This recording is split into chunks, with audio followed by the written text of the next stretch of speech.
Today I wanted to talk about relationship advice a little bit, and this can work whether you're in a super serious relationship, whether you're married, or whether you're just kind of starting out. It gives you a strong foundation of something to work with and to grow with as you kind of figure out what's going on with this. Because I think a lot of relationships start and you don't know what it's going to lead to. You don't know how it's going to end.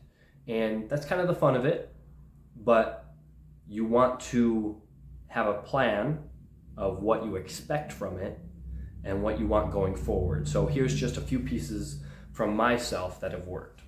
So rule number one, always talk, always communicate. I see so much in the modern day of super toxic people and super toxic relationships where you kind of politicize how you guys interact with each other.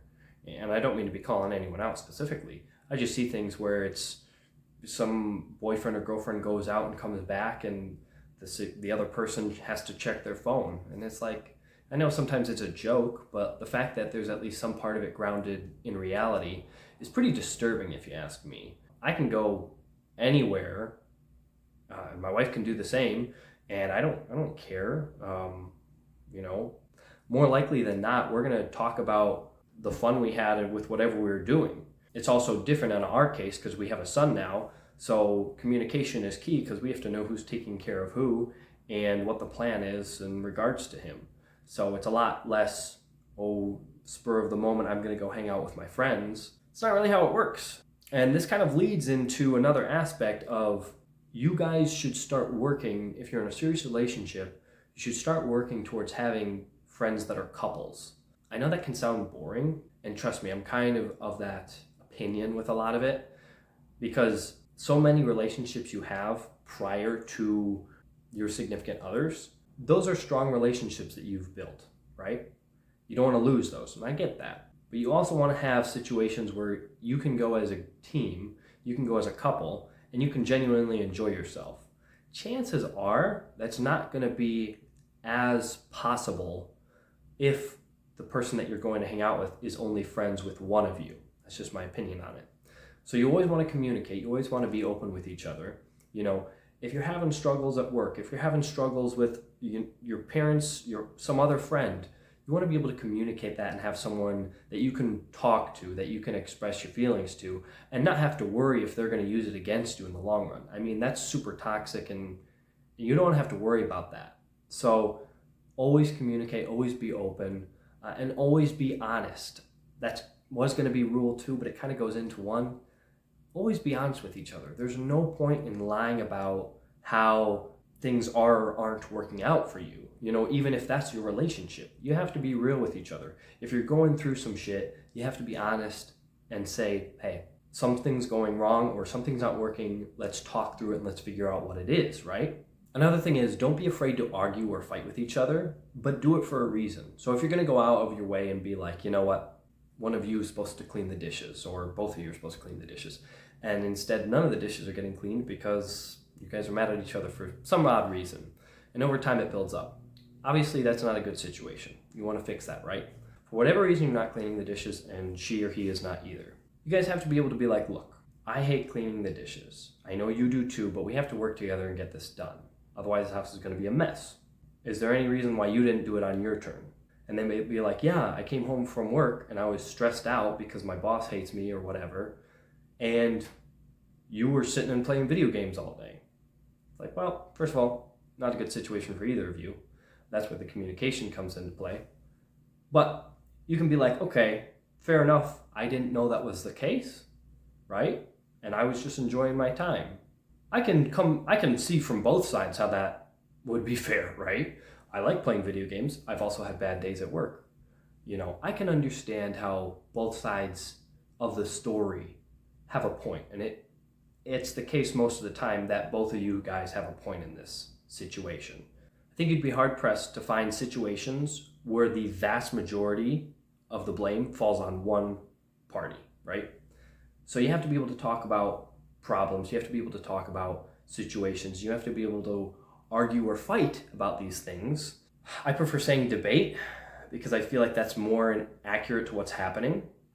I present my side of what I did wrong or right, and you do the same, and then usually we can find some middle ground after that. It's not always sunshine and rainbows. You're not always going to find the perfect solution. In fact, you're very rarely going to find the perfect solution. But finding something that you can agree on that you both can work towards, to me, is the sweet spot. Most of the time, after arguing or whatnot, we don't walk away smiling and jolly. I'm usually a bit more happy about working through the problem. My wife's a little more, she kind of still feels uneasy about a lot of things.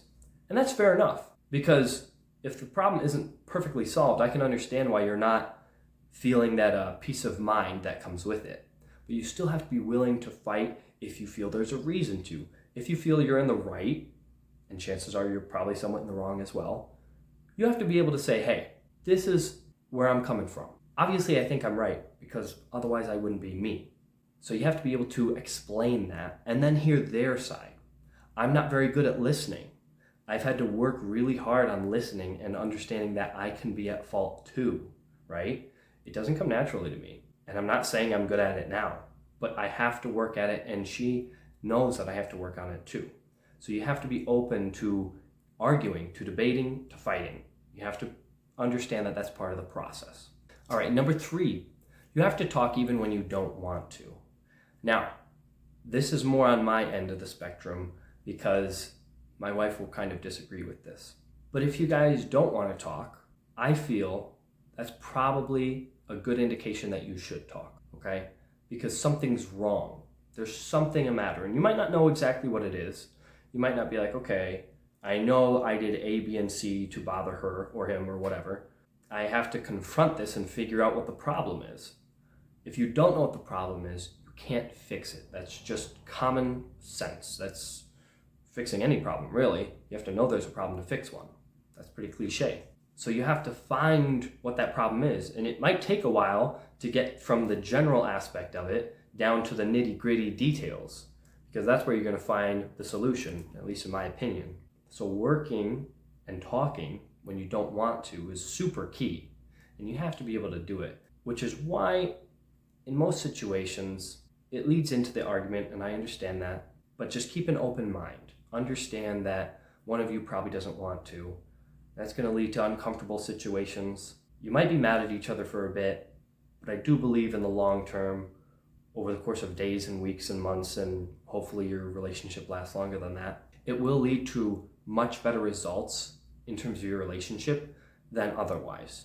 Because if one of you doesn't want to talk and you're like, fine, I won't either, and you just go off and do something else, there's no community, there's no unity with that. You guys are driven apart by whatever the issue is, and you refuse to acknowledge that there's an issue, and you're just ignoring it.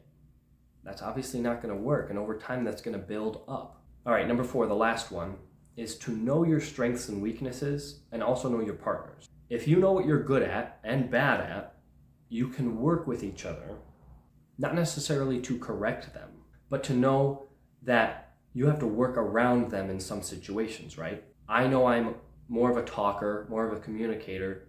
Actually, that's not even true. I know I'm more of a talker than a listener, okay? My strength is talking, my weakness is listening. So I have to make sure I know I'm giving her the chance to speak, because otherwise I'm just going to talk. And in my opinion, I'm like, oh, problem solved. I've been talking the whole time. And she knows she was the one at fault, and so her problem's fixed. It's not the case. I have to sit back and go, okay, I know I'm a good talker, now let me sit and listen.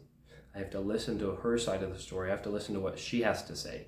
And I have to merge it with my idea of what's wrong as well. Another thing, I'm more of the take action and do something about the problem person. She's not so much. I have to know that in the long term, while I might attack a problem as a problem, she might not see it as a problem. I feel like that's fairly cliche male-female behavior. She wants to talk about something, and I just want to fix the problem.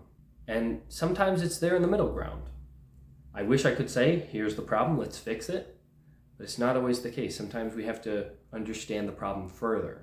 I feel like all of this comes down to talking and listening. And I feel like I've just gone through and said that in like 4 different ways. And maybe that's the whole point of this, and I'm just realizing you really just have to communicate openly. Trust each other. If you can't trust your partner, chances are you shouldn't be with them. And if they won't listen to you and if you won't listen to them, I would probably say you should end that relationship. Now, I don't know the context of everything, but that sounds pretty bad to me. Take this relationship advice as you will. It's coming from someone who's now going on 2 years of being married. I have 1 kid. There's been some ups and downs, but there's been far more ups than there have been downs. I wouldn't change this for the world. I really wish people can have relationships like this too, you know? It's good to have someone who can support you and help you when you're struggling. That's part of life. You have to have that support crew. So I don't want to rant too much more. I'm going to leave it at that. I hope you guys find the video helpful. Hope you find it relatable. And I hope you can use these steps to make life better for yourself as well.